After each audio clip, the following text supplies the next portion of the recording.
Hi friends, welcome to Krish kitchen. இன்றைக்கி நம்மளோட சேனலில் ஒரு ஹெல்த்தியான பிரேக்ஃபாஸ்ட் ரெசிபி தான் பார்க்க போகிறோம்.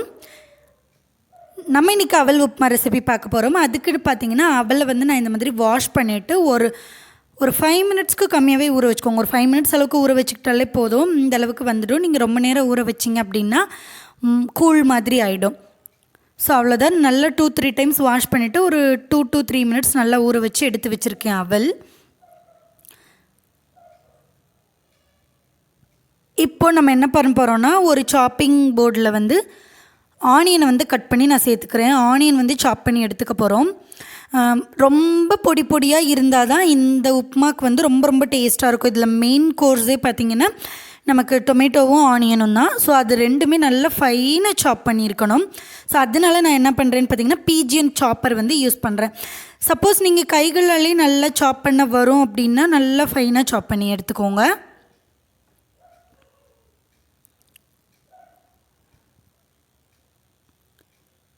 ஸோ நமக்கு நல்லா சாப் பண்ணி எடுத்தாச்சு ஆனியனை. அதுக்கப்புறமா அதே மாதிரி தக்காளியும் சேர்த்துக்கலாம். நான் இன்றைக்கி வெங்காயம் தக்காளி மட்டும் சேர்த்து செய்கிறேன். உங்களுக்கு வேணா நீங்கள் வெஜிடபிள்ஸ் எல்லாமே சேர்த்து பண்ணலாம். வெஜிடபிள்ஸ் எல்லாமே சேர்த்து பண்ணியிருக்கிற அவல் உப்புமா ஆல்ரெடி நம்ம சேனலில் நான் போஸ்ட் பண்ணியிருக்கேன்.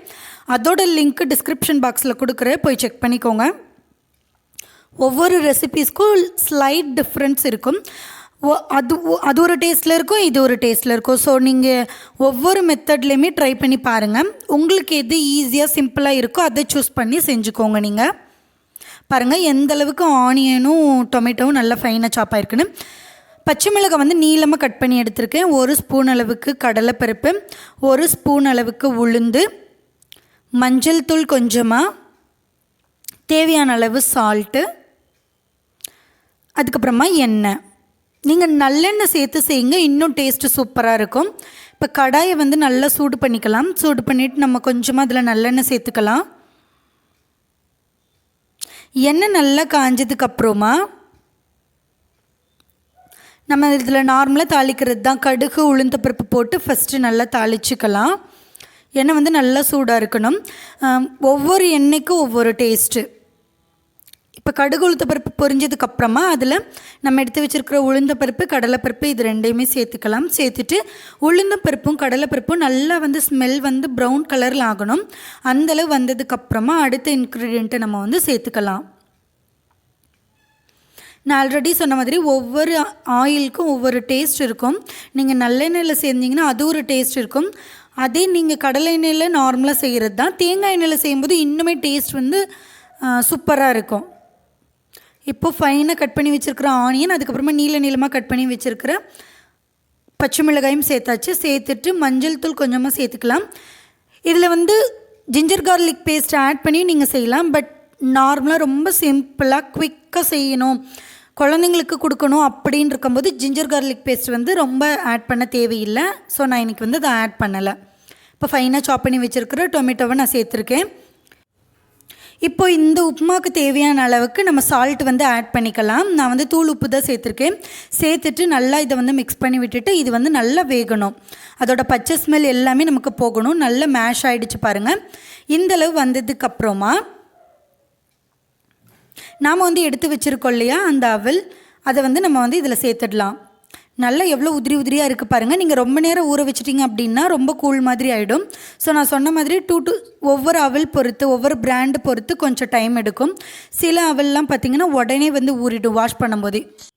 ஸோ உங்களோட அவளோட குவாலிட்டி பார்த்துட்டு நீங்கள் ஊற வைக்கிற டைமை கூட்டவோ குறைச்சிக்கோ செஞ்சுக்கோங்க. ஸோ இப்போ நல்லா மிக்ஸ் பண்ணி விட்டுக்கலாம். ரொம்ப நேரம் நீங்கள் மிக்ஸ் பண்ணிங்கன்னா அவல் உடஞ்சி போயிடும். நம்மளுக்கு பாஸ்மதி ரைஸ் மாதிரி நீளமாக வேணும்னா ஜென்டிலாக நீங்கள் ஃப்ளிப் பண்ணி விட்டாலே போதும். அவ்வளோதான். இந்த அவல் குக் ஆகிறதுக்கு ஃப்ராக்ஷன் ஆஃப் செகண்ட்ஸ் தான் எடுத்துக்கும். ரொம்ப நேரம் குக் ஆகாது. ஒரு 1 மினிட் வரைக்கும் நீங்கள் குக் பண்ணால் கூட நல்லா குக் ஆகிடும்.